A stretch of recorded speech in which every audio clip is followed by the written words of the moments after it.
Hello and welcome to English Buzzing. Today we are going to talk about the same topic, the personal pronouns and impersonal pronouns, but with different verbs. As we know it very well that when we talk about any language, so we must know about the personal pronouns and impersonal pronouns of that language all the way, because it's very mandatory to know them.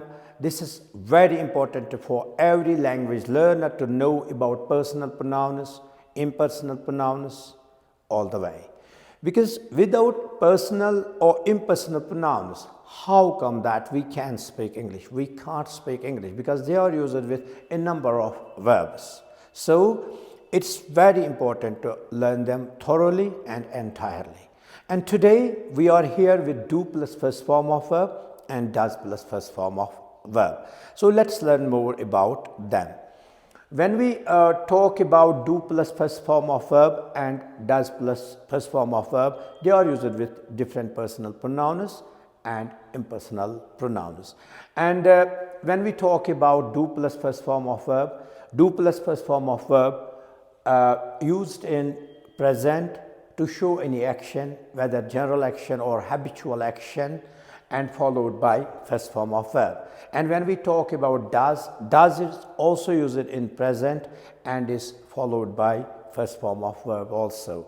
But the difference is this, that do plus first form of verb, they are used with I, we, you, they and any plural noun or plural subject in present, while as does plus first form of verb, they are used with he, she, it, singular subject or singular noun also in present. And we have two types of sentences in English language, empathetic sentences and unempathetic sentences. So do and does, they both are used in empathetic sentences. Empathetic sentences are those sentences where there is citrus, means when we lay a citrus on an expression or on the main verb. And unempathetic sentences are those sentences where there is no citrus. So we say these kind of sentences without do or without does. Now let's have some examples here about do plus first form of verb first. I do play cricket daily, so here I use a do plus first form of verb. Now I may say the same sentence in another way, then I may not use do now, so I can use direct first form of verb. So I can say I play cricket daily. Now either I can say I do play cricket daily or I can say I play cricket daily. Both the sentences are correct. There is no issue. They are both grammatical. Now we have another example. We do speak English. Here I use a do plus first form of verb. Now in the second construction I won't use do. I can say we speak English. Okay.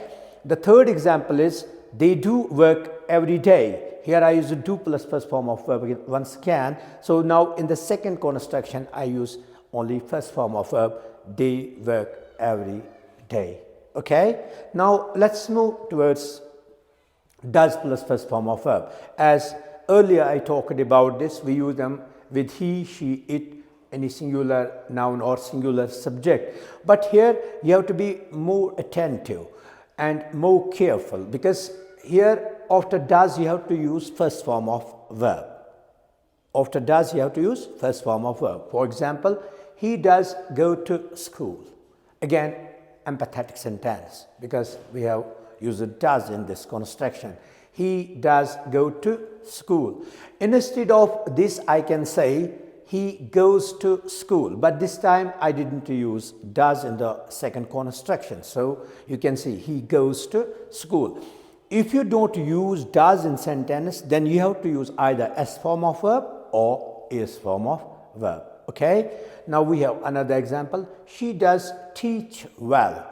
She does teach well. So I use a does plus first form of verb. Instead of this I can say she teaches well. Now the last construction is there. It does rain. After does I use it rain as verb, because rain is noun as well as verb, but here it has been used as verb, a main verb. It does rain. Instead of this we can say it rains. Or we have some more examples. For example, instead of this we can say it does snow in Kashmir, or we can say that it snows in Kashmir. I hope that you understood today's talk very well. See you again in the next video with more verbs with personal and impersonal pronouns. Thank you.